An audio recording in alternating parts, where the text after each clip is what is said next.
BRS నాయకులకు boycott చేసే అంత అవసరం ఏమున్నది? అసెంబ్లీలో కూర్చునేదే ప్రజల సొమ్ము గురించి మాట్లాడడానికి, ప్రజల దగ్గర ఎంత మింగినం అనేది మాట్లాడడానికి. కానీ బీఆర్ఎస్ నాయకులు ఎందుకు బయటికి రావడం? అంటే తెలంగాణ మీద చేసిన అప్పులకు ఎలాంటి లెక్కలు లేవా? ఓన్లీ కమిషన్లే ఉన్నాయా?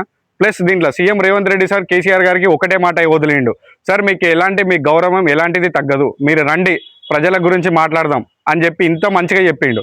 కానీ ఎవరు ఎందుకు రావట్లేదు? కేసీఆర్ గారు, హరీష్ రావు గారు, మీరందరూ ప్రతి ఒక్కరు మీరు వచ్చి ప్రజల గురించి ఒకప్పుడు పోరాడినామని చెప్పిన మీ ఒక డప్పు సాడిచ్చేది అసెంబ్లీలో కూర్చోండి. మన సీఎం రేవంత్ రెడ్డి సార్ రెడీగా ఉన్నాడు మీతో మాట్లాడడానికి.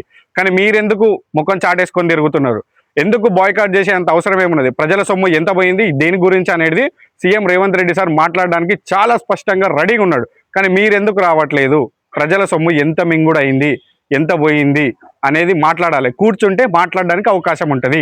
మీరు ఇలా బయటకు వస్తే, మీరు బయట మీటింగ్లు పెట్టుకొని మేము చీరేస్తాం ఎగరేస్తాం అని అంటే, తెలంగాణ ప్రజల సొమ్ము మొత్తము మింగి మీ జేబులు ఉన్నదా, లేకపోతే అప్పుల కుప్పై ఉన్నదా అనేదానికి ప్రతి ఒక్కరికి జవాబు ఇవ్వాలి మీరు తెలంగాణ ప్రజలకు. ఎందుకంటే మీకు నమ్మి ఓట్లేసారు కాబట్టి.